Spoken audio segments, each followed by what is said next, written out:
Welcome to the Sega Lounge, a podcast dedicated to our love for all things Sega, be it the games, the music, or the community. I'm KC. In each episode, I'll be talking to different guests and sharing their projects and their passion for Sega. Hello everyone and welcome to the Sega Lounge. This week we have a very special episode. So I'm not doing an intro, the usual thing. We're jumping straight into this. I'm joined by my good friends, Viper. Hello, Viper from RadioSEGA. Welcome. Hello, Mr. KC. It's been It's been like a week. Month yeah, it's been. That's generous. It's been a few days at least. Yes, it has. It has been a few episodes since you were last on the show. That much is true. But thank you so much for joining this panel of amazing Sega community stars. And speaking of stars, we have Mr. Matt Oliver. Welcome from Shenmue Thanks, Dojo. Casey. How's it going? It's going great. Nice to have you on again. Yes, I thought we'd take up the residency, Exactly. My actual co-hosts, Matt Oliver and also James Brown. Hello, James. Hello there. It's been a couple of weeks since you last had me on. Yes. Thank you for having me on your show, James. Thank you very much. The season's going really well so far. Good. I'm glad to hear that. Yeah. It's practically the Dojo Lounge or something at this point. But I'm not complaining, and no one's complaining. It's always a pleasure to have you guys here. We're not here to talk about Shenmue, although... I'm sure we will at some point. At some point, I'm sure, yes. But we're here to talk about Super Monkey Ball Banana Mania, which is out now. So we're recording this the day after the game came out to the public, at least the general public, physically, right? And we've all had our chance to enjoy the game a little bit longer than that because we were kindly given some codes to play the game before launch by our good friend Daniel Russell from Sega. Shout out to from me. But you've also experienced the game in a way, right? Yeah, with your stream. Well, basically, yeah. Matt got the code because Matt streams for the dojo, and I kind of just sit there and enjoy Matt playing.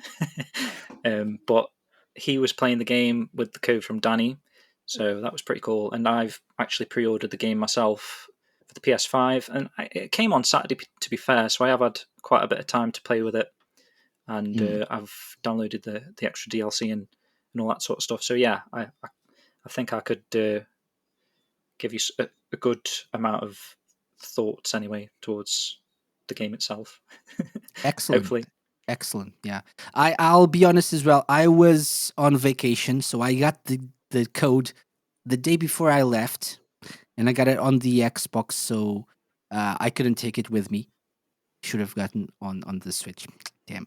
But so I wasn't able to get as much time with the game as I wanted, but I still played it. So I came back late last week, and so I got a few days with the game, and I have my thoughts as well. I know Viper has a lot of thoughts.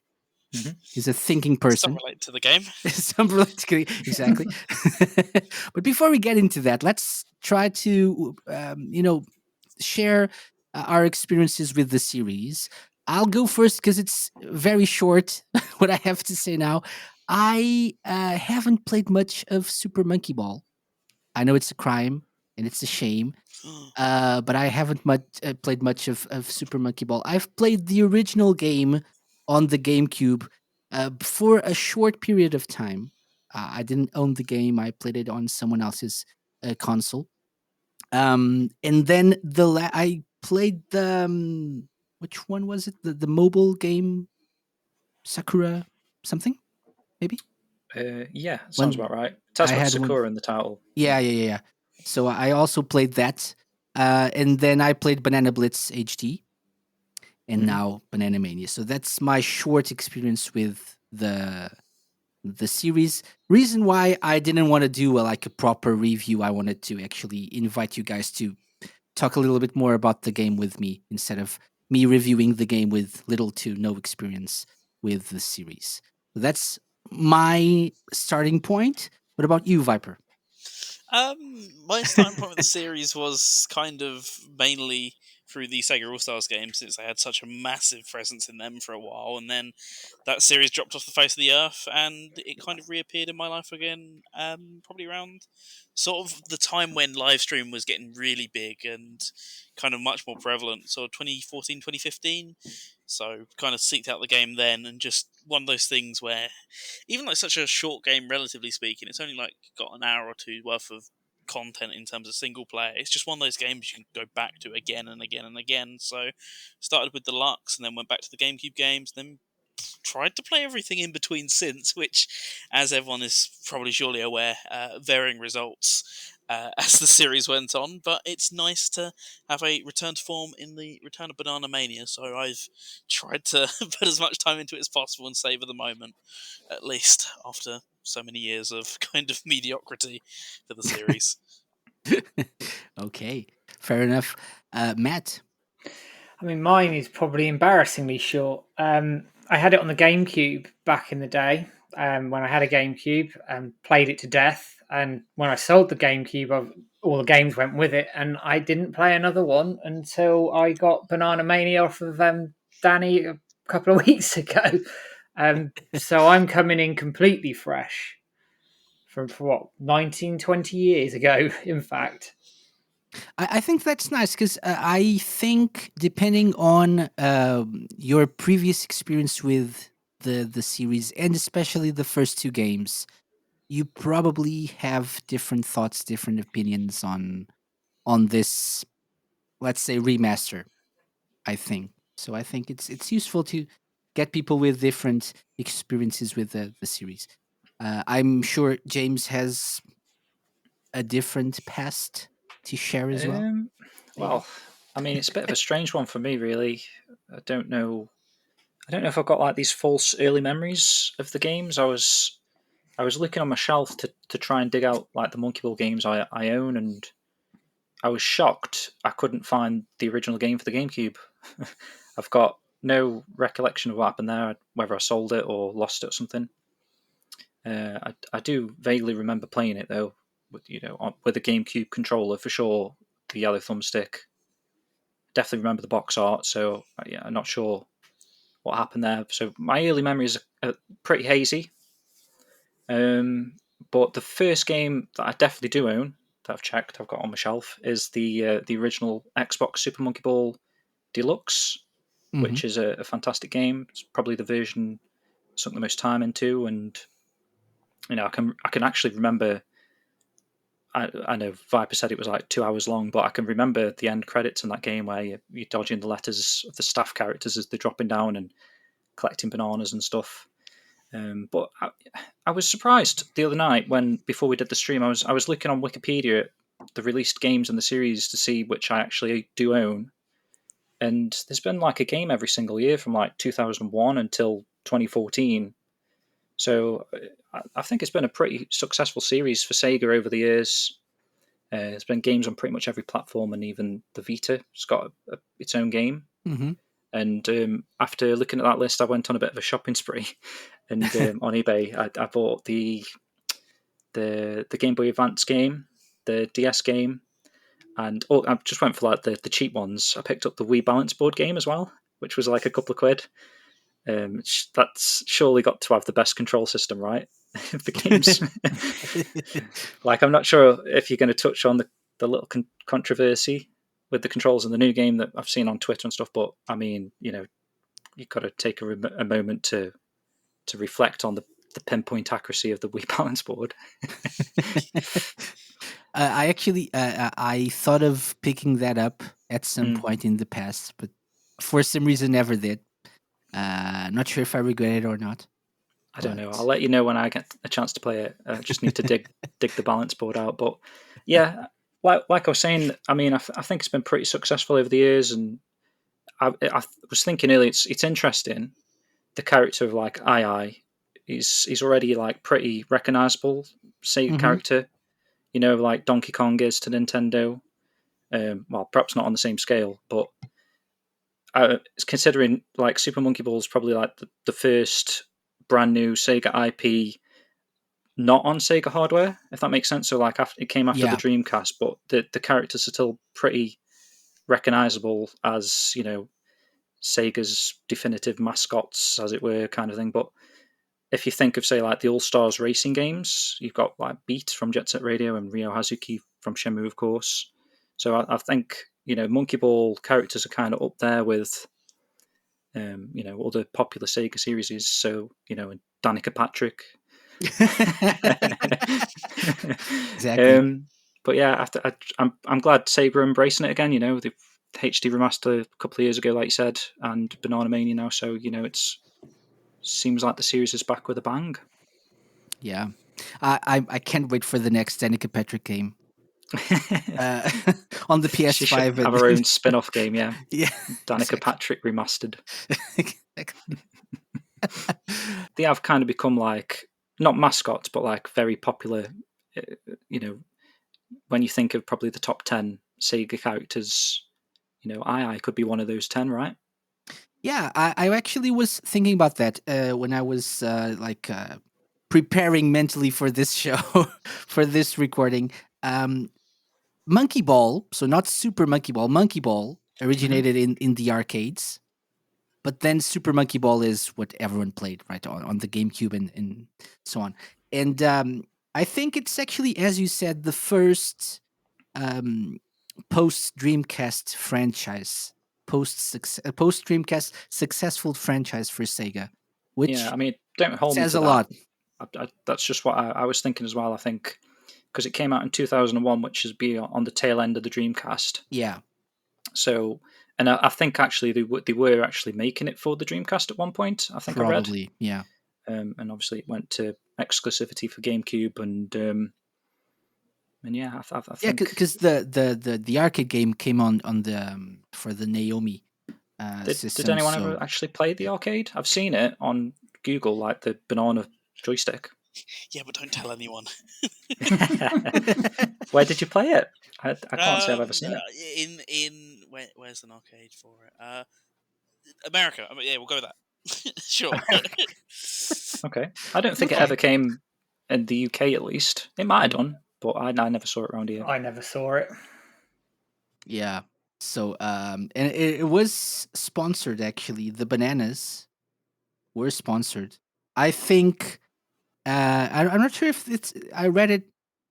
I'm not sure if this was only in Japan or in the GameCube Western games as well. I think the bananas were dual Yeah, bananas. that was in the So Western versions as well. really, okay, Super okay, Monkey Ball 1 and 2, and then they cut it from Deluxe for some reason.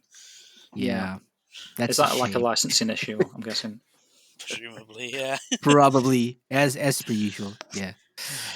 Okay, so we've established that we've all got different experiences with the series. I think Viper, this is probably one of your favorite Sega franchises, or maybe all around franchises ever, right? Yeah, I think that's pretty fair to say at this point. Especially if you've kind of listened into Radio Sega for long enough now, you would certainly know that. Yeah, that is the case. Yeah. I guess in terms of a love of why, it's just a game that incentivizes those sort of, I don't know, rushes of adrenaline from doing something perfectly, doing almost like pixel perfect tricks and getting the goal in just the right way and that sort of thing. It incentivizes playing better and better and learning from your mistakes and seeing them and then figuring out Mhm. how to improve iteratively, and really a game of self-regression and self-improvement, which is not really something, although Sega are very good at, I don't think anything's ever really come as close as Super Monkey Ball has. It's like so snappy and quick in terms of, here's what you did wrong, go again immediately, like go. That's it. That's Mhm. all the warning you get, and it's, yeah, that instant snappy feeling for it for me, and the the huge boost of adrenaline you get when you do something perfectly has always been something that's resonated with me since I first played the series. Excellent. It's definitely probably like the definition of one more try. Like if you look Yeah, that up in the dictionary, it 100%. probably says Super Monkey Ball because from I mean I assume we're going to be talking about the new game in a sec, but going through some of the levels again, it holds your hand a little bit at the start, and then suddenly it just kicks you up the arse, and Uh, I must have played like one stage literally for about an hour, and I had to skip it in the end, embarrassingly. Is it the tower one? That one wasn't too bad actually. I ended up getting lucky on that. You mean the one where there's like the The- paddles that yeah, the pedals punch it? that Yeah. No, the one I push got you. stuck on was on World 3. I think it was Oh, okay. stage 4. I forgot the name, but it's like the one with like these grey boulders that keep coming down, and you have to like time yourself going under them. Oh, Oh, yeah. there's a That quick. wasn't too bad for me. That's all right. actually. That one actually. If you Really? go to the back of the level, you can slow them down. Okay. Also true. Yeah. So usually when you have the so is it the Hang on, I'm play getting. Oh, it's button? dribbles. Yeah. It's called dribbles. The stages. Yeah, probably. Yeah. So there's like a sort of a play button that you can press, right? Like a switch. That Oh, is that when you fall in or at is the it a start? fast Start the forward? stage. Yeah, usually you yeah. fall on that switch, and it Oh, dude, is that all everything it was? moves Yeah. quickly or more Okay. Do you still quickly. want me on the show? You don't. Do you want me to just leave now? That's So embarrassing. if you go back, usually if you just turn around, there are like 2 or 3 bananas at the back of the stage, and usually a slowdown switch as well, or a pause switch or something, depending on what the level is. That might just be But me showing my age now or something. no, And I that just don't. that shows your skills, the level of your skills, because you completed that with everything moving faster. So awesome. Yeah, apart from I didn't. I did the. Oh, you skipped. Never Yeah. mind. Okay. I did play it for an hour though, so that's Okay. pretty good Yeah. going. Yeah. So never give up. That's the lesson here. Okay. So yeah, but this is actually probably one of the last remnants of Sega arcade games, right? So obviously we still have Virtua Fighter but Sega moved away from that a little bit, obviously, and we have most of our most modern recent games are not an arcade experience as Super Monkey Ball still is. So it's nice to experience that. And this for people who are not familiar with the game with Banana Mania. Viper, would you like to very quickly sum up what Banana Mania is? So Banana Mania is kind of like a half remaster, half remake kind of love letter thing to Super Monkey Ball 1, 2, and Deluxe. So it features mainly content from those first two games and as well the levels from Monkey Ball Deluxe, which they added a couple of. It's a collection of a collection almost. It's kind of difficult to describe in that sense, but yeah, a whole bunch of new content injected in, all sorts of new characters, all sorts of new modes, and I don't think there's any additional new floors, but a lot of new content in that sense, in terms of they take old content and mix it up with something new. So you got stuff like Golden Banana, where you have to collect the bananas, Dark Banana, where you do the opposite, don't get any.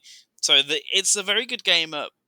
Yeah, in one hand, it's created a bunch of new content through these new characters and who's going to be DLC and all that hype they've built around it, which you could argue is not part of the game, but it's besides the point. But you've also got all this new stuff in the form of reused old content, kind of recycled in creative and new clever ways as well. So it's something where if you like the original two Monkey Ball games, you'll get something out of it and you'll enjoy the fresh new twists rather than say anything like definitively new. But if you've never played it before, then it's just this grand, huge package full of Monkey Ball love for uh, well, consumption by anyone really. It's the most accessible game in the series to date, I'd say. Okay, and that's a good starting point for our thoughts on the game. Do you think, and not just you, Viper, but Matt, James, feel free to share your thoughts as well. Do you think the amount of content can keep some people away? Can be like overwhelming for some people?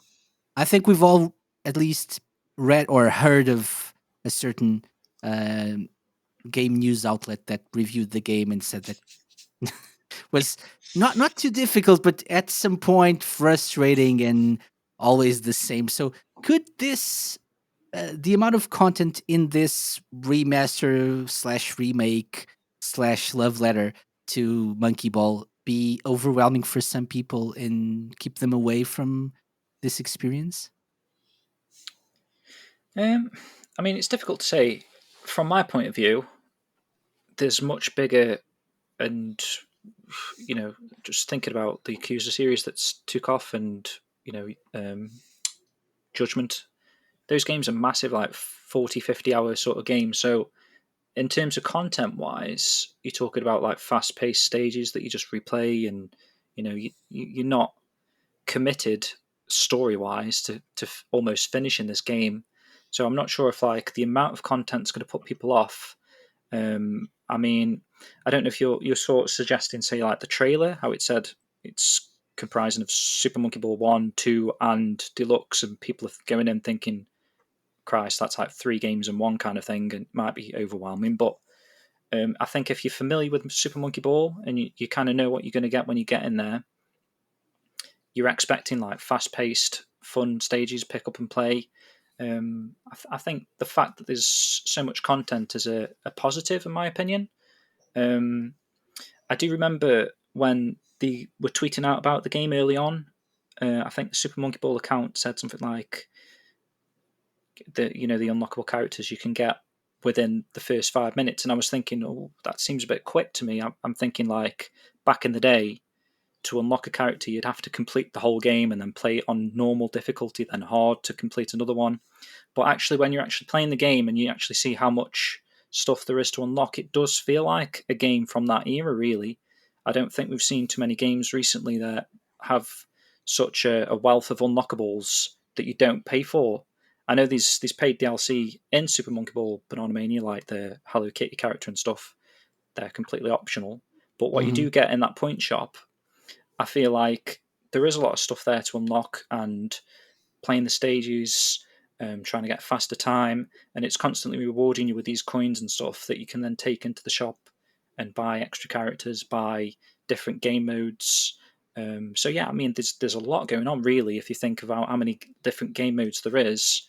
But really, the beauty of Super Monkey Ball is in probably the original mode, playing through the stages and enjoying the puzzle platformer kind of content, marble, kind of like a labyrinth, if you remember those wooden labyrinth puzzle things from back in the day. That's how I think of it. It's kind of like one of them, but on like a crazy golf kind of scale. Um, so Yeah, yeah, I lost my train of thought there, but yeah. But yeah. it's like it's not. Even though there are loads of levels and modes and Mm, variations of, there's the challenge mode and the special modes as well. So there are a lot of stages to complete, but they're all very short. yeah, and it's not too daunting with the Depending on world. your skill level, obviously, you can take an hour on each of Yeah. them. but maybe it's just that one. Well, That there's that certain stages I find a really hard level is like in the middle of a set of easy levels for some reason. Like I end up I've found, especially with Banana Mania, I've skipped a level because it's so convenient to be able to do that now if you're Yeah. really struggling with a stage. And then I probably end up doing the next 3 or 4 on my first go. So the difficulty spikes are a little bit strange. I know it's going to get even harder later in the game, like thinner paths and more sort of obstacles and stuff bumping you around and those sort of things. But I think they've added enough different features, like I've just said, like the skipping a Hmm. stage thing, or there is a helper tool which we might want to talk about a little bit. Yeah. That kind of Yeah. helps, but Feel doesn't free at the to. same time, because even though it slows the game down, everything still moves um, in sequence, kind of thing. Like even though it's not like bullet time and Max Payne where you're slowing stuff down and it's super easy then because you can kill everyone. It's slow, but you've still got to have the same momentum and everything. It just kind of helps you to see what's going on, I guess, with the stage. So I think they've added helper elements like that and the stage skip for players that might get frustrated and play a level for an hour, like I me. think that's the biggest one, right? The stage skip. I actually I have never skipped a stage yet. So How far have you got? I'm in. I've haven't completed the game. I'm in World 5, I think. The But amusement park, maybe. Yeah. yeah, the one after the whale. Yeah. Yeah. Yeah. Yeah. Okay. So, and I got stuck a few times, but I never. I actually committed to not skipping stages. But I was sure that when I tried challenge mode, I was like, the normal challenge mode is like 30 something stages, perhaps 35, I think. 35, I think. Yeah. And I was like in stage 28 or something, and I had to do something. And I thought, oh, I was so used to actually going back to the main menu and picking up the game where I left off that I actually quit challenge mode and tried to resume challenge mode again, obviously to start from the very first stage, which was a little bit frustrating, but that's on me. So, but obviously, challenge mode is a little bit different. So you have to complete all the stages in order. You can't skip them and you can't quit. You can pick that up later. You have to do everything in sequence.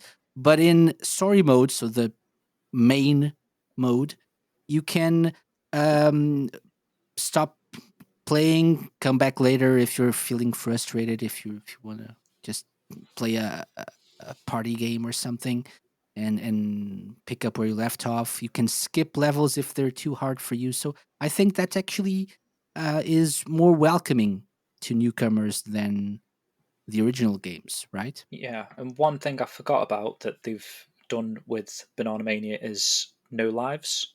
So, like Yeah. before, you'd fail and then you'd have to either continue, I think, from a certain point or restart the whole thing. But that's kind of like another extra little bit of help this time around that you can keep playing and playing and playing. And like I say, it's the definition of one more try. You want to keep going until you pass the level, even when it's you're looking at the clock and it's 2:15 in the morning. And yeah, Yeah, definitely. Yeah. Excellent. So, any thoughts on this, Matt? Any new features or things that you think will help newcomers to the series to enjoy this? I mean, for me, sort of coming into it fresh, I suppose. I mean, it does harken back to the old school. One more try, give it a go, and we were all sort of a certain age where we were brought up in that era to sort of just I don't know, just get on with it at the end of the day. So I think that the help, the stage skip, etc. I think they will help the more modern gamer who maybe doesn't a have the time or b have the patience for it. And I don't want to generalize, but I think that's probably where that's come from. But for me as well, I love the party games. I think when we streamed it, I probably spent 2/3 of my time just playing those blooming party games. They're addictive, absolutely addictive. I was sat playing mini golf on my lunch break today, and it took up an hour because I'm awful at it.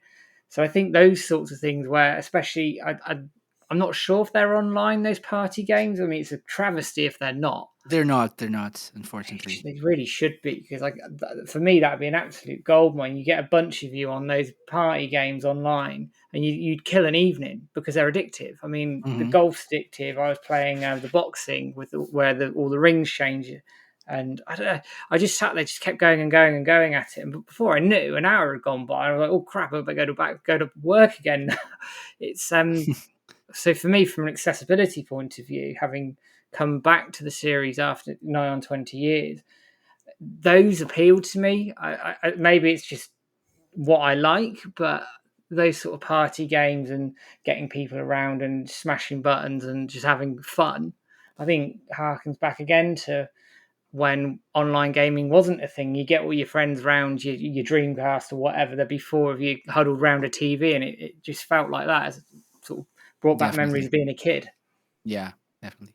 So this is one of the. It's probably, I think I've never tried it that way, but I think this is probably one of the best party games you can have and use as like a couch co-op or a couch multiplayer experience, right? I don't know Yeah. if any of you. So you haven't tried it like that, James, Viper. Have you guys tried it with someone else locally? Unfortunately, not. No. Okay. I think that's the Exactly. shame, isn't it? Like back in the day, They I can they remember have no playing it. friends. That's I, c- I think it's just I don't know. Like I don't want to say I've got no friends because that makes me sound like really sad, but I do remember playing with one friend. But it's just the fact Yeah, that people have to be into Monkey Ball at the same time. They have to be into yeah. like to some people it can seem like more of a childish game. But obviously we just love Sega. We play anything that Sega would pump out, whether it's Hmm. Billy Hatcher or just anything that might seem like a kids game. Obviously, to us, it's fun. It's not. It's nostalgia, um, and it's something we love. Like Matt was saying, I'd love to play, say, the soccer game, monkey football, whatever it's called, and monkey golf.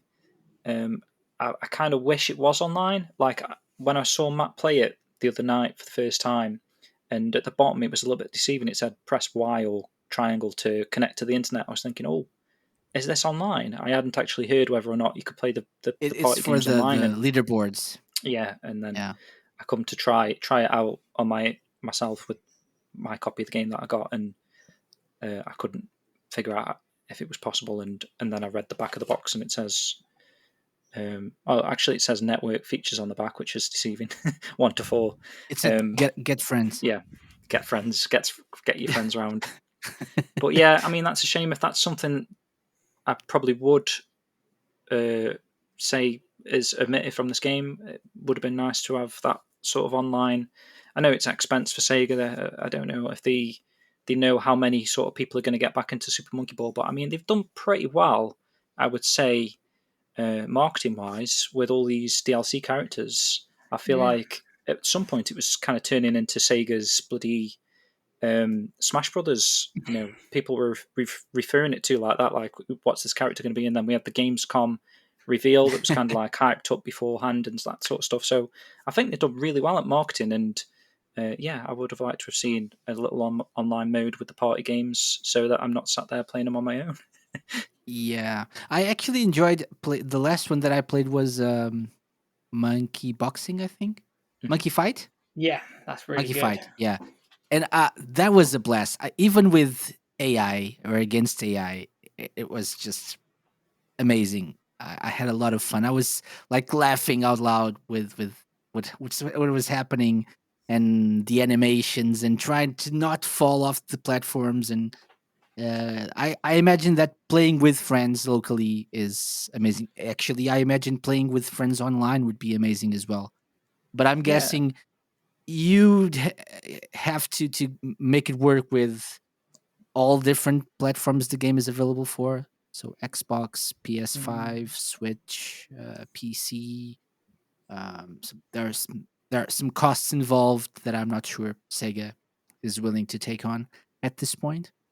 yeah, that's Uh, true. I mean, they're not just throwaway party games as well. Like if you look at the Monkey Race, Yeah. there's like yeah. 10 tracks. Uh There's huh. there's a lot of variety there. I mean, the party games on their own could make up a package of a game on itself. Let alone the story mode and all the content there with the 200, 300 levels of the single player mode. The party games are actually a wealth of extra content as well. Mm-hmm. Definitely. Yeah. So we've talked about the party games. Viper, what mode or which parts of the game stand out for you? So definitely for me, and for me only, I'm sure. One that I spent a lot of time on was deluxe mode. I did complain in my review, and I've complained elsewhere since. I do wish Super Monkey Ball Deluxe was tied a little bit more into the package, because as it stands, all it is just a bonus mode with like the 40 or so stages from that game, which were, here we go, history time, pulled from the sinking ship of Super Monkey Ball 3. So as a result, you got those 40 levels, but they're just kind of filtered into their own side mode that you have to purchase with bananas. I do wish that, because Super Monkey Ball Deluxe kind of tied it all together nicely, so all the levels from 1, 2, and Deluxe could appear in the story mode, and they could all appear in the challenge mode in like the same level structure as well. So I do wish they'd carried that over instead of using Super Monkey Ball 2 as the base, because that's what the story mode's based on, and the challenge modes are based on the first two games. So I wish it was tied a little bit nicer into the package, but since it's my favourite one before Banana Mania came out, found myself spending a lot of time in that mode. Aside from that, it's nice that the story mode's there, of course, even if I would say it's a little bit downgraded in comparison to the original version. The cutscenes are a little bit lacking, but that's certainly where I think a lot of people outside those party modes, which will be one to go back to for years to come. I think that's the main meat and package of the game, certainly, that a lot of people will be getting into. So let's say that's where I've spent most of my time with it anyway. And once you get over that, once you finally finish that and clear that, then it's just going back to those challenge modes over and over and over again, trying to improve your score, get better times, try and do the entire thing a bit quicker, less deaths, all that sort of thing, because the game has a lot of stats that it tracks, and you've got the mission mode as well, which gives you incentives to go back and play it all again. In the case of perhaps if you need a little bit more help, less skips as you go through as well. And all those sort of things are tracked once you finish it finally. So that creates a bunch of incentives to go back through those challenge modes and just keep improving. So what I mentioned earlier about previous Monkey Ball games having this level of progression and self-improvement, they've tied that in perfectly. So I think once you cleared that story mode and you've got that all out of the way, challenge mode is going to be an addicting improvement tool to keep playing the game, I guess, and keep improving your scores. And once you do that as well, you can upload them to the leaderboards and show off to your friends and the rest of it. So there's certainly a very nice competitive aspect to Mhm. this game to kind of get aggressive with your friends and try and beat their scores and that sort of thing. So Yeah, they've been my main modes anyway, I'd say. excellent. Yeah. Um, I think you mentioned the missions. So for each level, there are certain objectives that you can complete. Like for example, not using helper. Is it helper mode? I think it is. Yeah. Not using helper mode, that grants you the perfect clear, I think, badge or something. And each of these objectives that you complete grant you some points, and you can use them in the points shop, which James mentioned earlier. You can unlock costumes, you can unlock characters, um, so hats, shoes, different ball designs, which is something that I never thought I would say on this show. So there are lots of stuff to unlock, and you can customize your characters. You also have, so if you get the deluxe, is it deluxe digital deluxe Yeah, Digital pack Deluxe. edition, which we all got. So you get certain Sega legacy characters. You get Sonic, Tails, Kiryu, Beat, the Dreamcast, the Saturn, and the Game Gear. Is it? Yeah. Were those all unlocked for you at the start? Because before I downloaded the DLC for my version, because I didn't get the digital deluxe, Sonic and those were like unlockable for 5,000 points each. Yeah. I Yeah, yeah, yeah. think the only ones that were unlocked were the consoles. I think, Yes. Okay. Okay. if I'm not Cool. mistaken. Yeah.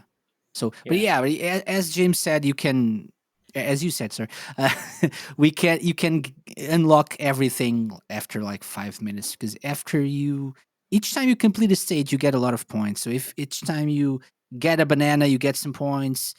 When you complete the missions, the objectives that they set for you for each level, you get points.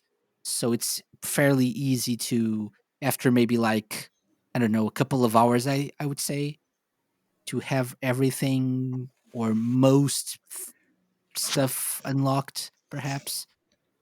Yeah. I mean, I there's I, in the I point haven't I shop. haven't bought much. Apart from the characters, I don't think I've delved much into the like the costumes and stuff. But I have a lot Yeah. of points. So Under the special tab, there's a lot that require 10,000, and actually there's a jump mm, feature which yeah, I've heard people talk about, but that's 30,000 points. So that's like one that's you're going to get further down the line, or unless you don't buy anything and you save up for that one. So that'd be interesting to see how that works. Unlock the jump feature in the main game, it says, yeah. So there's a lot going on there. I will mention a little bit about the DLC, actually, because obviously you had yours included. I got the physical game launch edition for the PS5, and I was trying to find the DLC on the PSN store last night, and it's a little bit confusing, actually, because you'd think it'd be tied into the game. You know, I can view everything associated with a game. I think you press the options button on a game and go to view game or something in it. That normally all the DLC is linked to that, but for some reason on Super Monkey Balls, it was like only showing 3 things. There was Hello Kitty, the classic soundtrack, and something else like a pack of 3 cosmetic items. So for a while, I couldn't figure out where the legacy pack was, the classic characters and stuff. So if anyone is having the same sort of problem, you have to go actually search the PSN entire store. I just typed in Super Monkey, and then it did show me all these other little DLC elements that are included that you guys got for free. So yeah, I picked up the classic soundtrack, the classic characters, which is pretty cool, and I quite like. It was RGG Studios that actually did the same thing with the Virtua Fighter 5 recent remaster with the, you can have blocky Saturn looking characters and the classic soundtrack of that as well. So I quite like that they're going for like a fresh take and still giving you the old sort of stuff as well. So it's nice to have the new soundtrack and the old soundtrack for Super Monkey Ball as well. So yeah, I picked them up, and the 3 Sega console characters, which is like 5% don't really affect the game at all. It's just something that you see in front of you for the hours on end. So Yeah, it's nice though. It's like I would have preferred, instead of the consoles themselves, I would have preferred the Sega Hard Girls. Yep, that was my exact thoughts. That's a good point. But yeah, they would fit in much better. But I'm not complaining. One thing that I noticed though, I'm not sure if it's just the Xbox version. So I think I'm the only one that got the Xbox version. You can't access the DLC from inside the game, right? So there is nowhere in the game that you can go to buy to access the store from in game. I didn't notice anything on the PlayStation, on the PS5. I don't know, James, did you? So James had to search the PSN store. Exactly. Right? There's no direct link within the game to the DLC. It's like all outside of the game. And like I say, for some reason, it's weird how it was only showing me 3. Normally, it says like view all, or it would show them all. It's strange, isn't it, that they've done it that way? Because you look at Lost Judgment, which is an RGG game as well, and they've got like a direct menu option to go to the DLC bit in the store and just pick up, the season pass or whatever. So I'm surprised they haven't done it here, especially when they've been pushing sort of DLC characters and content quite hard on sort of social media and everywhere else. I'm surprised they haven't made it easier to get hold of it. And there's kind of like a semi-incentive if you see like a menu with a list of all the DLC options and there's ticks by them. If there's some you haven't got ticks by, it's kind of like, you feel like you've not got to buy them, but it's like I say, it's a bit of an incentive to buy them. If you see them physically like that in front of you. I mean, if they do release a character in the future, hopefully we get Ryo Hazuki at some point, but I know there is planned Ryo from Monkey Ball, but there is planned DLC like Persona character Joker. Not Joker, sorry, Morgana, is it? Yeah, Morgana. But even Hello Kitty is available now. Yeah, and but you've got to go out your way part to of find it. Yeah, exactly. It's not part of the version that we got, the deluxe digital edition. But I wasn't. That's why I went looking, because I assumed you would be able to. You would get a notification or something in game that would tell you that Hello Kitty is now available as a paid DLC character or something. There's no mention of that anywhere in game. There is no way to access the store from inside the game, so that's a little bit weird. Yeah, no biggie. If you want to buy it, just go look for it. If you really want to buy it, just potentially like missing out on a little bit of income there, because Yeah, if you don't know that something's available, I mean, exactly. what Even I've, like a notification, like on the title after you press start to get into the main menu. Maybe get something like an icon up top saying new DLC available or something. and Yeah, if really, if in the character selection screen there was like question marks, that's yeah. people can't help but want to try and not have question marks. It's the same as like notifications on a phone. If you see a notification, you kind of got to get rid of it. So it could be like a bit of a way of incentivizing someone to go purchase something. But yeah, I don't Yeah. know. hmm Yeah, fair enough. So we're gonna take a quick break. We're gonna give away Super Monkey Ball Banana Mania. So stick around to find out how you can win during this break, and we'll come back in a little bit.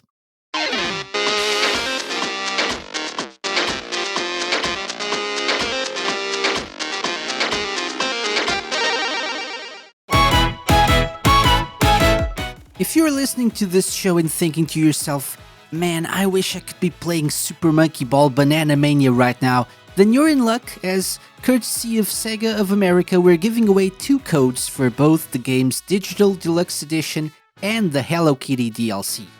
Both of the codes are for the Steam version on PC and work worldwide, so feel free to enter regardless of where you are in the world. To win, simply enter our raffle by going to thesegalounge.com/bananas and follow the instructions. That's thesegalounge.com/bananas to enter our worldwide raffle. Entries close on October 12th at 11:59 p.m. UK time, and I will be reaching out to the winners shortly after. 2 lucky listeners will be getting both Super Monkey Ball Banana Mania Digital Deluxe Edition and the game's Hello Kitty DLC on Steam. A huge thank you to Danny Russell and Sega for the codes, and best of luck to everyone entering the giveaway. thesegalounge.com/bananas.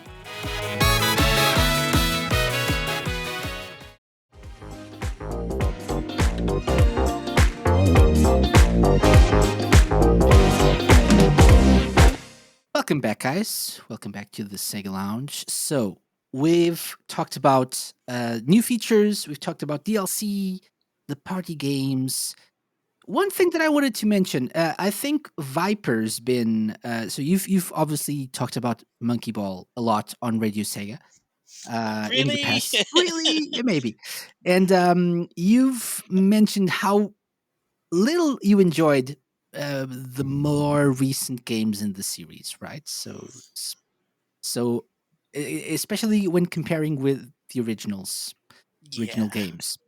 Um, so let's say someone picked up Banana Blitz HD, for example, the recent remaster of Banana Blitz, and they now want to keep playing because they enjoyed that. How do you think they will react? How do you think they will uh, look at this remaster of the first few games? Which instead of in this one, instead of controlling the ball, you're controlling the stage as you were supposed to in the beginning, right? So is that something that will affect how people perceive this game? I don't really think so, because I think it's a bit of a lovely halfway between the originals and Banana Blitz HD, since it's built on top of that engine. And that game was designed to be a little bit of a lead on into whatever they wanted to do with Monkey Ball in the future, providing it did well, which it did, and now we're seeing the fruit of that effort, so to say. But yeah, like I say, I think it's a little bit of a halfway between the two. So it feels a lot more like Banana Blitz HD than it did about the original games. You know, we were talking a little bit earlier about some of the controversy around the controls, which, yeah, might be something to get into a bit further, I'm sure. But it does feel a lot more like Banana Blitz HD. So they've done a lot more to win back over that audience rather than maybe perhaps the more hardcore audience who enjoyed the first two and deluxe a lot more. So you've got that, you've got the jump button, which was introduced and pretty much only used the Banana Blitz. So if you're a fan of that there, then of course, like we've mentioned, you can go and buy that in the shop for a premium price. So that will help fans of that game ease into it a bit more. will say, yeah, definitely a bit more difficult, a bit more of a learning curve to it. And I'd say as well, a lot of the time, a bit more skill required as well. You can't just cheese your way through levels or get lucky or just blindly stumble your way through. You will need to have a strategy at points, and you will kind of need to have an idea and a basic mission plan of, okay, what do I want to get out of this, as opposed to just blindly running through the game. But yeah, if you enjoy Banana Blitz, I think they've done a lot here to make the transition a lot smoother than perhaps it could have been. I think some people wanted it to be. So I think fans of that remake will get a lot out of this one. But it won't be as like a.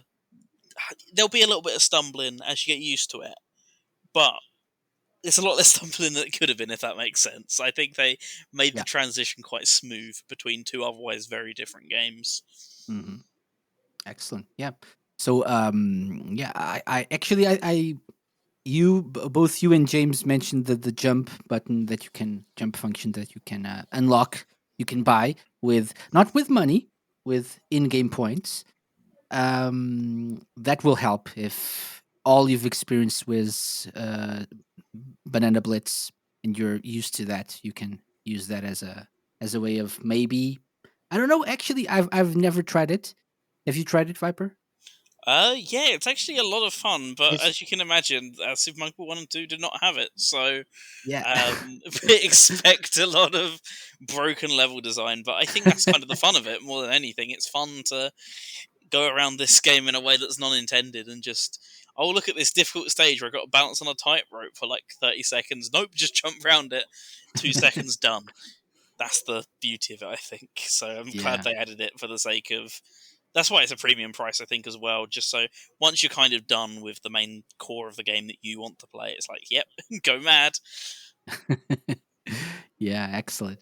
Okay, so going back to that certain review that people have been raving about, obviously online, Sega fans were really happy with IGN's take on Banana Mania. Something that I was actually reading it earlier, and it says its levels quickly become repetitive and frustrating. Oh, get Uh, out. so thoughts, Matt. Obviously, you have strong feelings about this. I do. I've as someone who's come back to the series after a long break. Part of the charm is that frustration for me, that want to get better, that want to improve. I don't see that as an issue. I see it as a challenge. That's the whole point. I mean, if this was an arcade, it'd be eating my £1 coins like anything. And on stream, James will attest to this. I had to stop the stream because it was getting quite late, but I was hacking away at this one level for about 20 minutes, and I was saying, I'm not stopping the stream till I finish, to do this level. I don't get it. I don't understand that the whole frustration around the levels. It's part of the charm. It's part of using your initiative and working things out. How can I beat this level? How can I do this in the quickest time? But again, it's a throwback, I think, that certainly appeals to me in the way it's structured. So no, I'm sorry, I don't. Obviously, people can like different things and find different things frustrating or whatever, and that's fine. It's an opinion, but I completely disagree with it. I just think they haven't sort of bought into what that game is trying to do, and at the end of the day, it's trying to sink you into improving and getting better at it. Yeah, I think Yeah. it's funny though. Like under the same breath, these sort of outlets, media outlets, all praise, Demon Souls and Dark Souls and stuff for being brutally hard, and then they can't hack. Demon Souls is ridiculous. I'm playing it at the moment, and I've had more debates about throwing a controller over that game than I have Super Monkey Ball. So I I don't feel know. like, for example, I'm thinking about the com level in the underwater world. There's like a level where, is it called the com? I think so. Is that one the Which one that I'm stage are you thinking of? thinking of? It's yeah, it is a com. It's always rotating, and you have to move past all of its teeth until we Yes. reach the goal. Yeah, Right. So I kept dying on that one I did. Yeah, I did. because and at some point I thought, okay, so I'm just gonna blast through this and maybe I'll get lucky. Obviously, it didn't work. So why did I always end up dying? Because I didn't have enough patience. I had to move, or I lacked the skill. So I'm certain that there's a way of like blasting through the level at high speed and completing it in 2 seconds. But I'm not that skilled, so I had to like pause and stop every once in a while and control the ball so it didn't roll and get hit by the teeth of the comb. But that's an example of how I always feel about all of these levels. I always feel like if I die, if I fail, it's because of my lack of skill and not because the game is broken or is it's impossible to beat or something like that.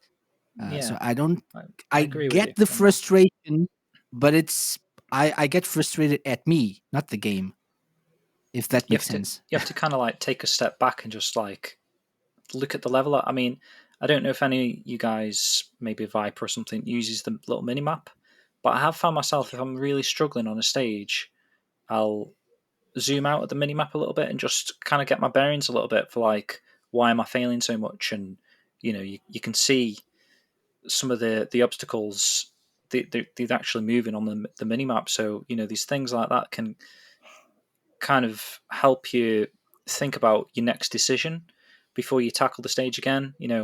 If you keep repeating the stage over and over, you think you're going to get better at it, but then, I mean, when you told me about I'd spent an hour on that one stage and all I needed to do was like turn around and press a pause button. These things like that you kind of need to stop for a moment and just have a good think about what the stage is actually kind of doing. Um, how you said with the teeth thing, I think I may have just got lucky on that one and just rolled and bounced and got through the goal. And there is stages like that where you'll find something that seemingly is hard for one person ends up being quite quick and easy for another person that just kind of gets lucky, and a bounce kind of helps you get through the goal. So yeah, I think that the difficulty is like mixed in that sort of sense. You can struggle with the level and then find the next few super easy. I don't know And if and you can it's approach this in different ways as well. If you want to complete everything, like if you want to get like collect all the bananas, for you sure. can Yeah. do that. Obviously, that's it's a challenge. Obviously, if you just want to get to the goal as quickly as possible, you can do that as well. So hmm it doesn't force you to get everything. So I Yeah. don't think it's that hard and frustrating. I'd be interested to hear what Viper's got to say about difficulty and stuff, because from what he said, it seems like he's kind of a speedrunner of sorts.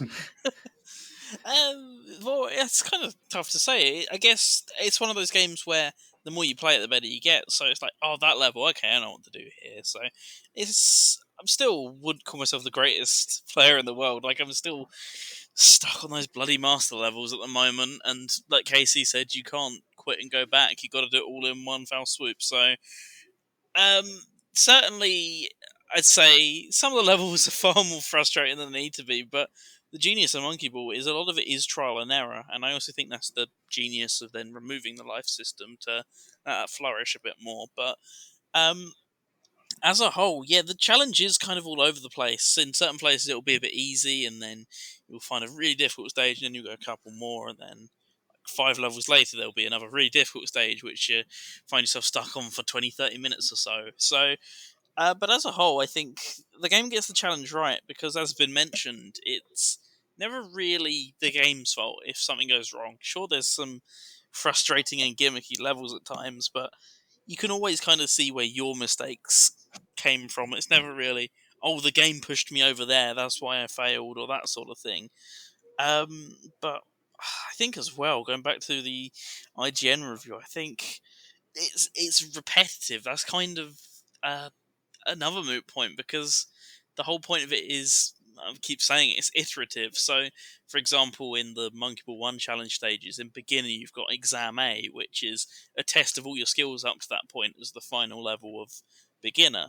And then in advanced you got exam B, which is the same thing but slightly harder to test all your new skills. And then once again in expert, you got exam C. So it's iterative on purpose. That's kind of what it's meant to be. It's a test your skills, and it's like, okay, so you did this previously, so let's ramp it up a little bit and let's add some new twists and turns. And yeah, it's repetitive, but in a way that's meant to cleverly test your skills, and never in a way that's kind of dull and how would you word it? I don't know. I guess I mean, you're controlling, or not controlling, but you're a monkey in a ball trying to get to the goal, overcoming obstacles. Of course, it's going to get repetitive. yeah, you're getting from there's point A only to point so B. much you. There's only so much you can do with that. I mean, I don't know. repetitive is a word that's thrown around, I think, a lot. And if Monkey Ball's repetitive, then Assassin's Creed's repetitive. Yeah, you go up, you jump up a tower, you kill some people, and you do the next bit of the story, rinse and repeat. I don't, I don't understand that criticism. It's repetitive because it has to be. As Viper's saying, you get better as you go along. You get new skills. I don't buy into that repetitive. It doesn't feel repetitive to me because I'm getting better at it. Yeah, I wonder if there's yeah. like a modern day gamer kind of attitude. I don't know who particularly wrote that review, and I don't want to like drop names and stuff, but are they Apparently, a not person from? who was very fond of the GameCube games. Okay. Okay, that's interesting to hear, because I was about to say like maybe he's not from that kind of era we're from, where you do just pick up a crazy taxi and play it for 20 minutes and then turn it off. It's not a game that you have to complete in one sitting. It's a game that you just enjoy for the spur of the moment kind of thing that it gives you. The Hmm. repetitive nature is, that it's a confined uh, game. That is the game type. It's not trying to be something it's not. It's not. You know, I don't really know the Yeah. story kind of to Monkey Ball. I don't think there particularly is a story, but it doesn't need a story. It should just be that kind of game where you just pick up and play for 20 minutes to an hour, and then put it away, and then come back to it another time, and or it's repetitive is a bit of a strange word to use for a game like Super Monkey Ball, because I think you should kind of know what kind of game you're going into if you pick that game up and play it, perhaps. I don't know. Yeah. Yeah, definitely. And we're not trying to, diss on whoever did this review. And everyone's entitled to their opinion. I'm just trying. I mentioned this review, by the way, so Yeah. just people who are listening to us Um, get our thoughts on those particular points that the reviewer mentioned, and made them give the game a 6 out of 10 for yeah, I some mean, reason. it's interesting that he really enjoyed the original games. That was interesting, because then, seemingly he's coming from a mindset of comparing that to the old sort of games on the GameCube. So, yeah, I'm not sure.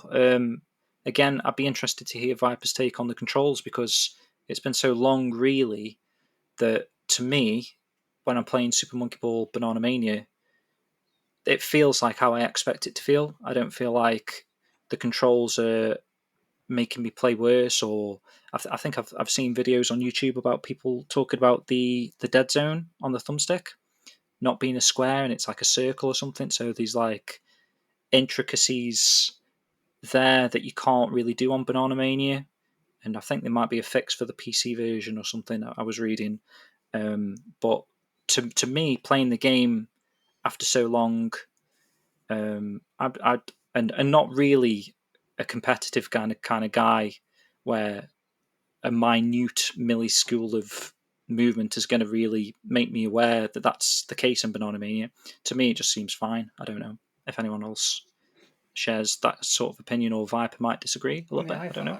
I've had no issues with it, but I've come in from a long time in the cold with the franchise. I think the controls are fine; they're responsive, and if I fall off a level, it's my fault. I suck, and I do suck at this game. But then that's just part of the charm for me. Yeah, the controls are fine, responsive, snappy. I find the camera is a little bit iffy. But that again might just be me getting used to the thing more than anything else. But overall, there's no issues on my side, at least.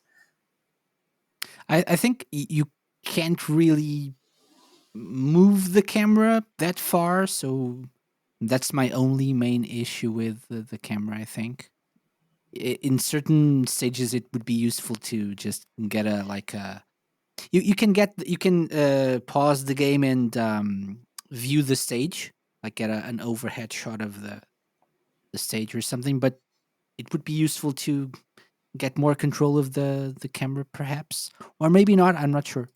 Just I think it would be useful.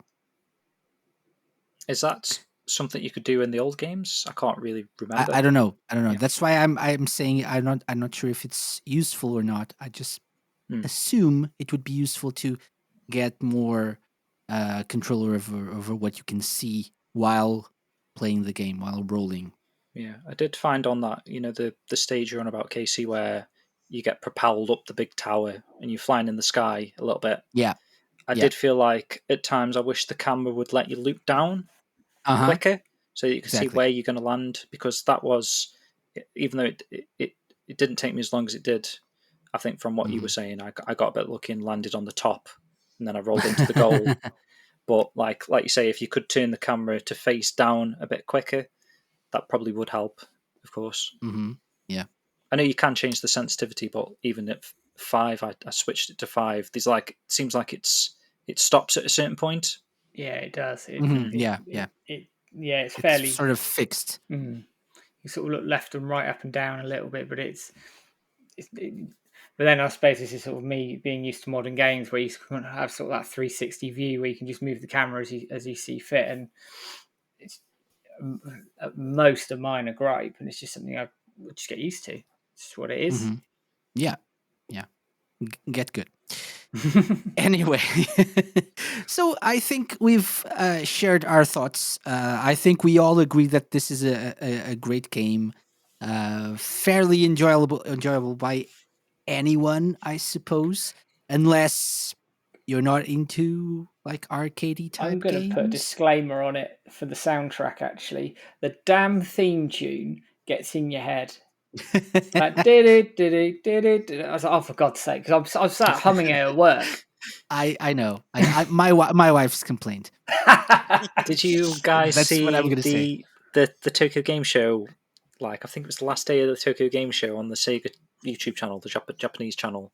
They did a music segment, and they kicked the music segment off with the actual voice actors that did that song, that theme song. Yeah. And you've even got Nagoshi-san, who says Exactly. like "hello, hello."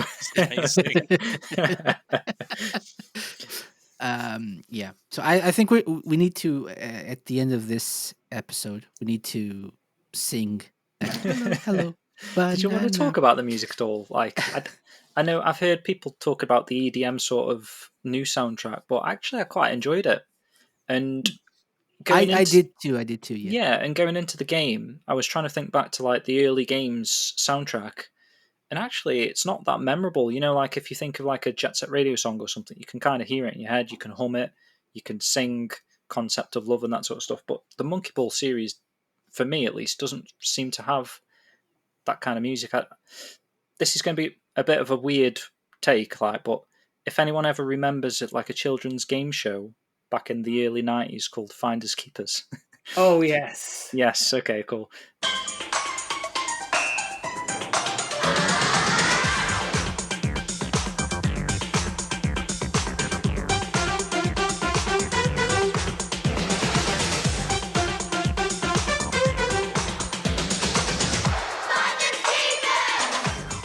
The music kind of reminded me of that. Like when I was trying to think how the original Super Monkey Ball music sounds like, it's like this kind of like frantic but funky sort of vibe. And downloading the DLC for like the classic soundtrack and actually listening to it again, I did sort of. It did remind me of how it used to sound, but like I say, it's not the most memorable music anyway. So I did see a lot of people commenting on the EDM doesn't really fit with the Monkey Ball series, but actually I've quite enjoyed the new music because I was blocked from that DLC until I paid $3.99 with my version of the game. So I've been listening to the new music quite a lot, and I've really enjoyed it actually. Yeah, so I'm guessing Viper and I will have a different take on that regarding the original Yeah, soundtrack. I don't know. 100% for me.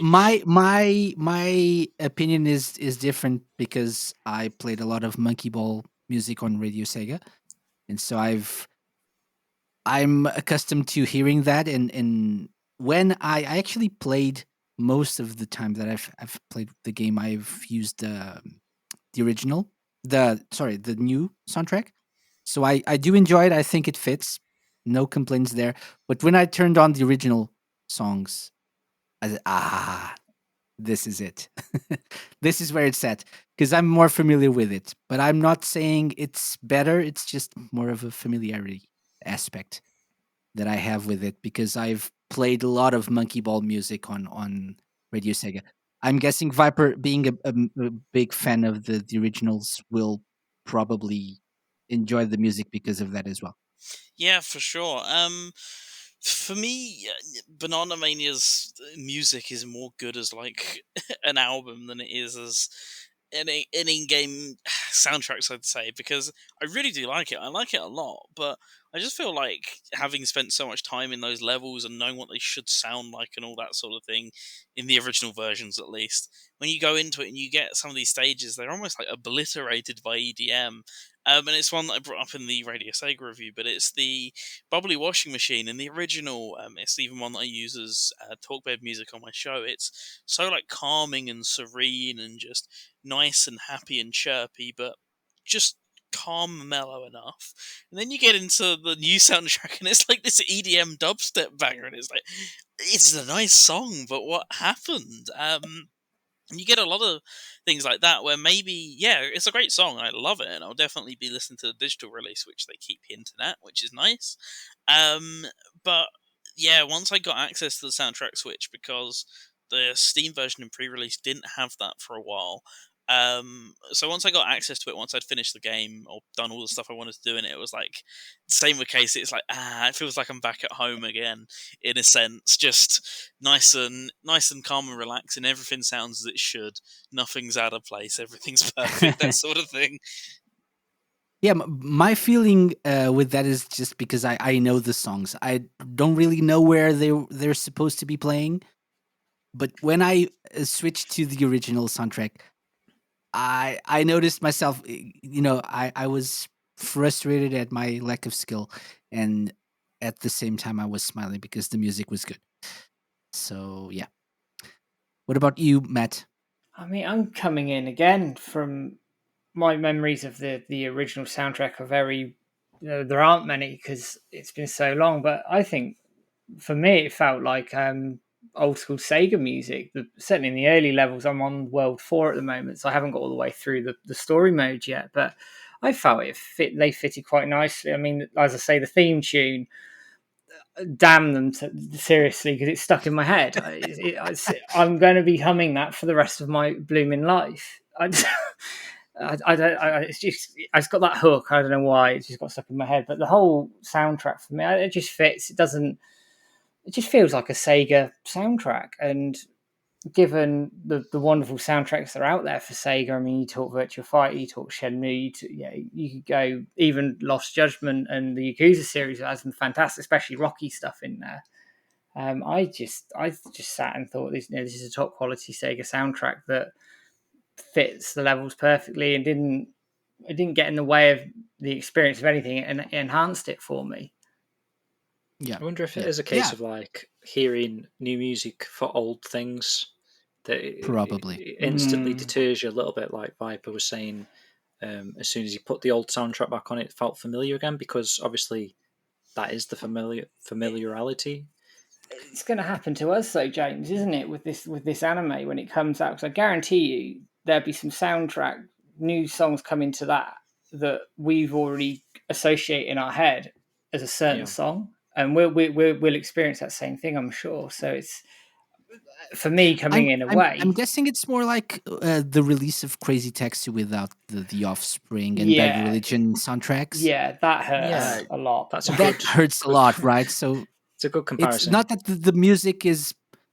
I mean, it's not that it's good either, but it's not that it's bad, but it's not the original. So you are so used to hearing those I original mean, tracks that especially that Crazy Taxi example, the Offspring, the yeah. yeah. That's iconic. It is Crazy Taxi, and Hmm. to lose that, I don't know. It felt like it lost a little bit of its soul. But then How would because you know, like, if you're just experiencing Crazy Taxi for the first time with the new music? I suppose, yeah. exactly, that's the thing, Yeah. isn't it?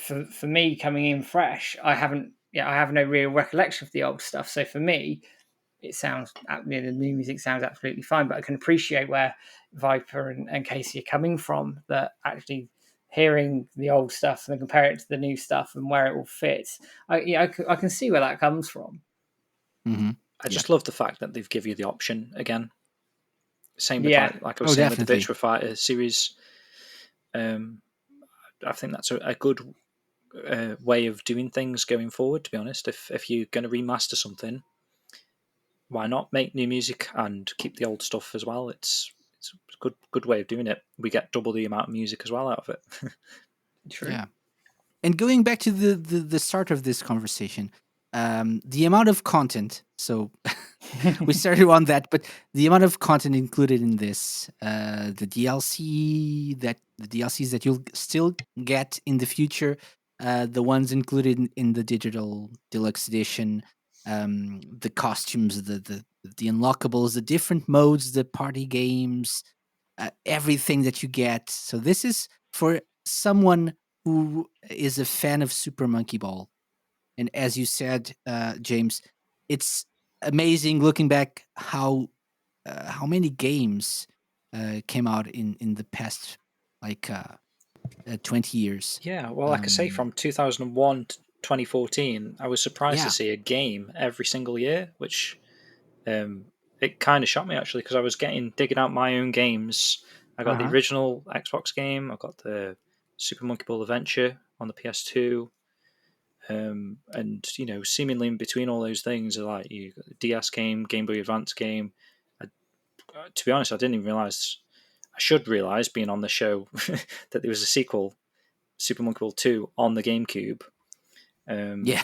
Yeah, so I mean, loads of games, iOS game, PS Vita game, So I'm two guessing that there's a individual Wii huge games. following, or at least a reasonable number of people who followed this game, who bought the games Mhm. that made it fairly successful. So for people who are fans of Monkey Ball, this is the definitive version of, as Viper said, 1, 2 Deluxe, and a love letter to the originals and to the series. So I think people should definitely pick it up. Yeah, I mean, Yeah. you're getting what, 3+ games for what, 30 quid in the UK at least. It's good value, if anything, for all that content, surely. Yeah, for sure. Yeah.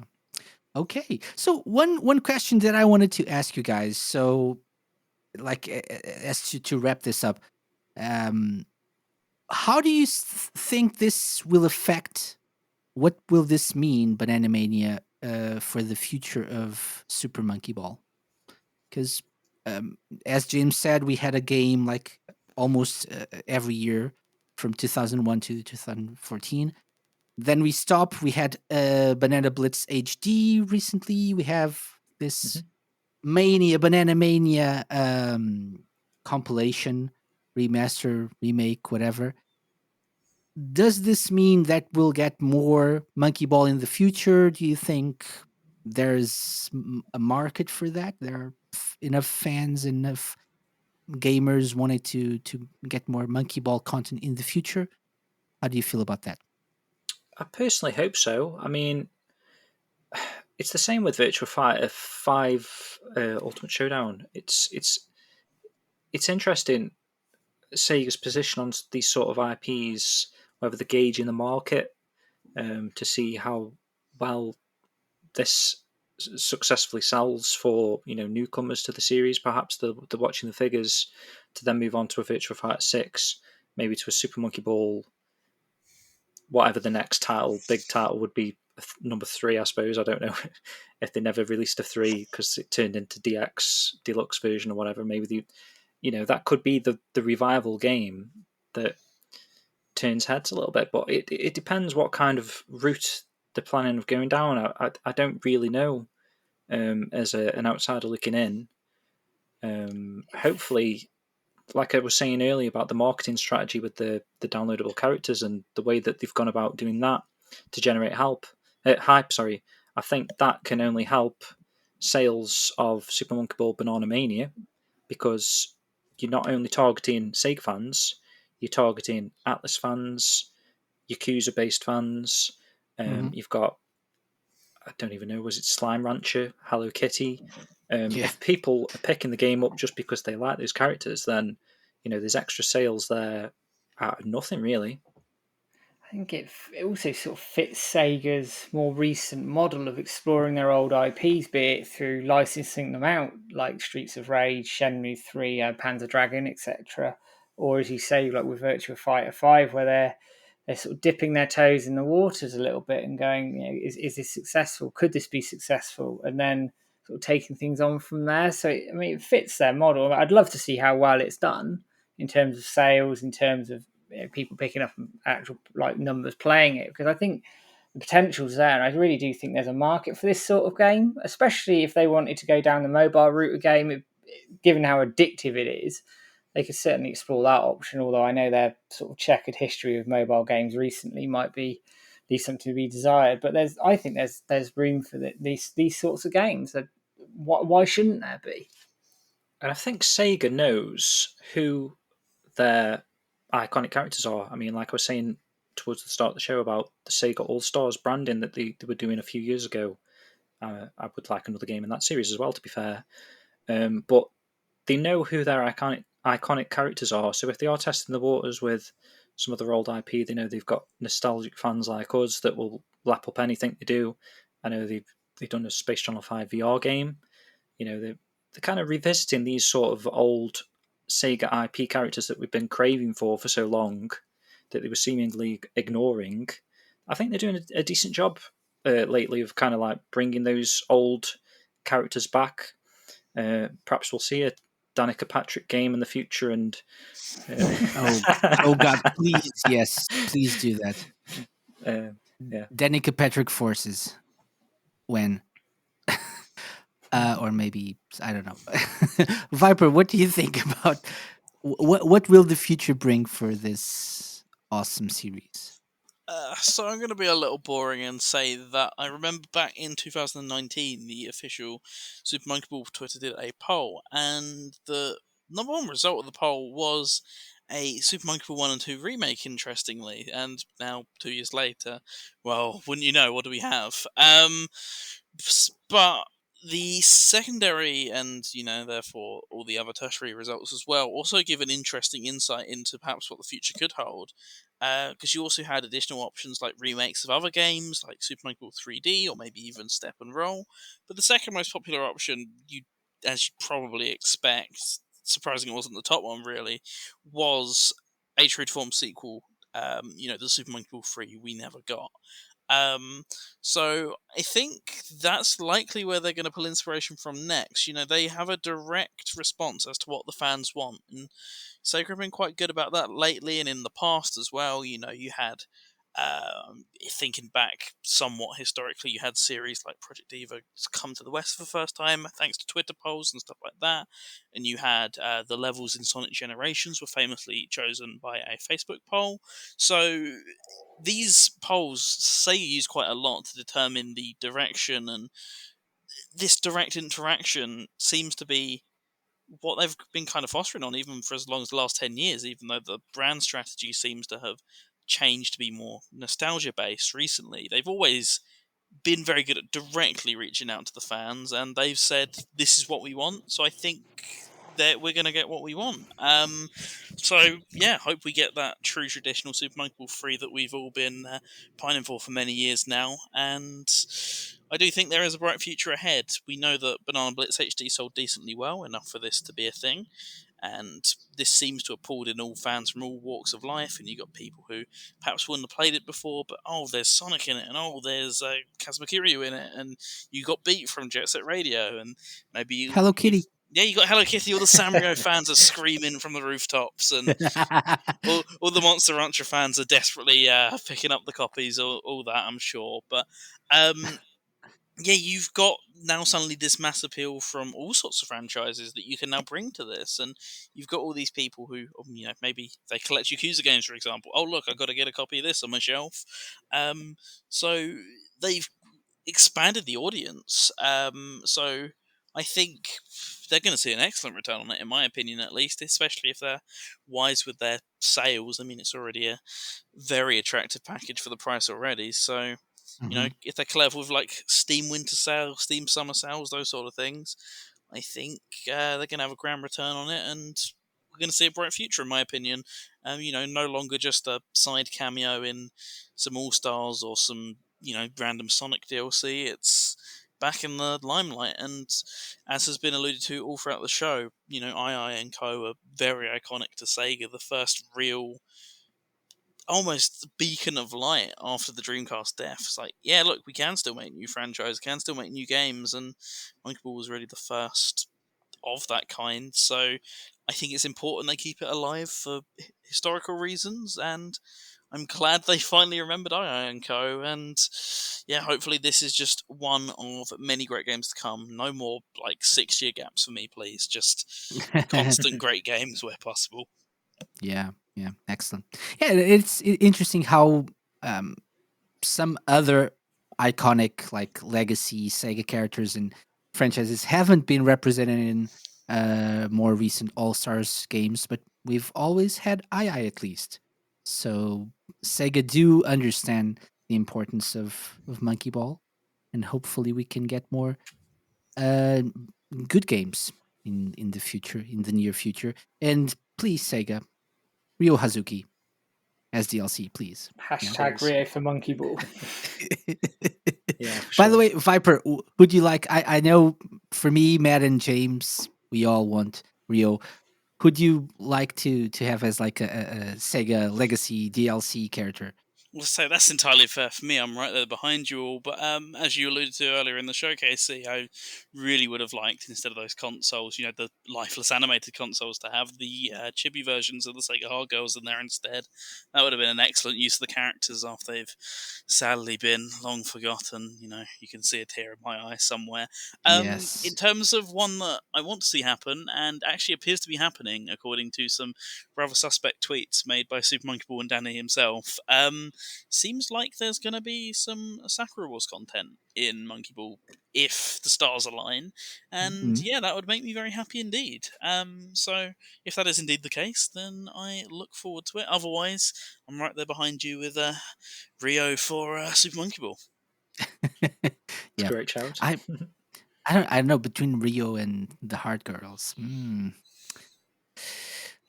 gonna go with Rio, but it's not easy. Not easy for me. Yeah.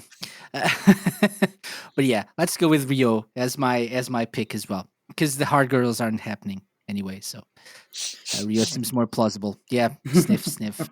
I did think it was Manly tear. interesting what Viper was saying about the online polls and stuff, because I kind of just fill them in, and I'm kind of oblivious to results.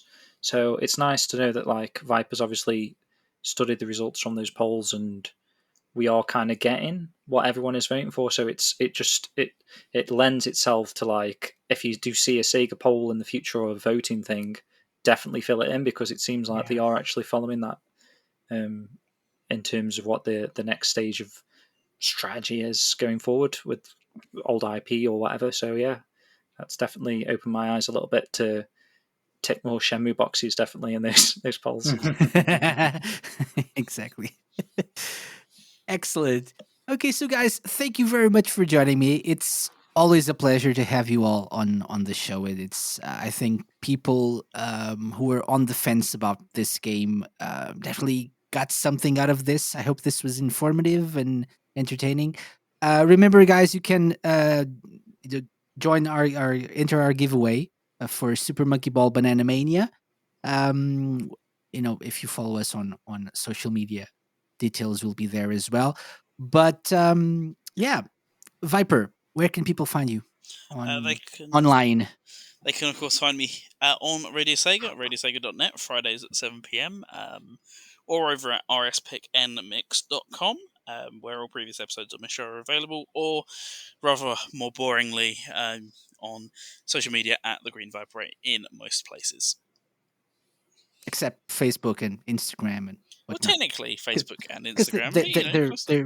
They could be down. So yeah, sorry. And Twitch, don't forget Twitch. Love that in as well. Twitch. Yeah, please change your passwords.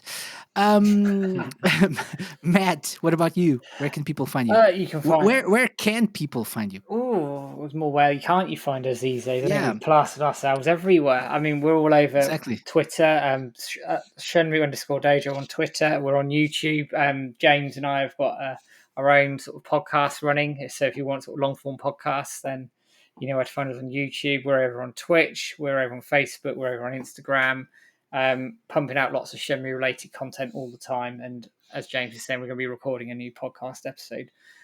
Hopefully after getting some anime news / trailer tomorrow. Which could be today if people are listening to this. It could be. On Thursday on Radio Sega or the podcast. Yeah, could be. James. Yeah, like Matt says, Shenmue Dojo, you can find us on Twitter everywhere, whatever. Personally, I used Twitter the most. If you want to just specifically contact me for some reason, I'm at SkillJim. But yeah, like Matt says, we kind of got a good podcast series going ourselves if you want to get involved with that. Matt does some really quality interviews with people connected to the Sega world. You've got Shenmue world, sorry. You've got voice actors, fans, and people involved in the Shenmue games themselves he's speaking to. So I would recommend those podcasts in particular. You can find wherever you find in Sega Lounge, I suppose. Yeah. And more often than not on the Sega Lounge as well. That's where people can find you as well. That's true. And it's always a pleasure to have you guys. So thank you very much for joining me. Enjoy Super Monkey Ball Banana Mania and the Shenmue anime and whatnot. And before we go, just a quick shout out that I almost forgot. Shout out to RTG Studio. Okay, because they're, it's their year this year, I think. Virtua Fighter 5, Ultimate Showdown, Lost Judgment, Super Monkey Ball Banana Mania. So they're doing some quality work, because it's not only that, if you think about it, in Lost Judgment, you've got Sonic the Fighters they've kind of brought back again. You've got all those Master System classics that someone's had to port over. They're doing a lot of work, actually, RGG. So, yeah, props. Well played. Props, exactly. Yeah, it's their year. They're basically Sega at this point. It's just them. But yeah, so guys, again, thank you very much for coming. Thank you very much for having us. Thanks, Casey. Pleasure is mine. As for you guys listening to the show, thank you very much for joining us. The Sega Lounge will return next week with guests and another regular show, so I hope you come back as well. Bye-bye! The Sega Lounge, hosted by me, KC, and part of Radio Sega's network of live shows and podcasts. Theme song and incidental music by OSC. Find them at opussciencecollective.bandcamp.com. Got any suggestions? Drop me an email to podcast@thesegalounge.com. Follow us on Twitter @thesegalounge and like us at facebook.com/thesegalounge. You can find previous episodes of the show by going to thesegalounge.com and wherever fine podcasts are downloaded.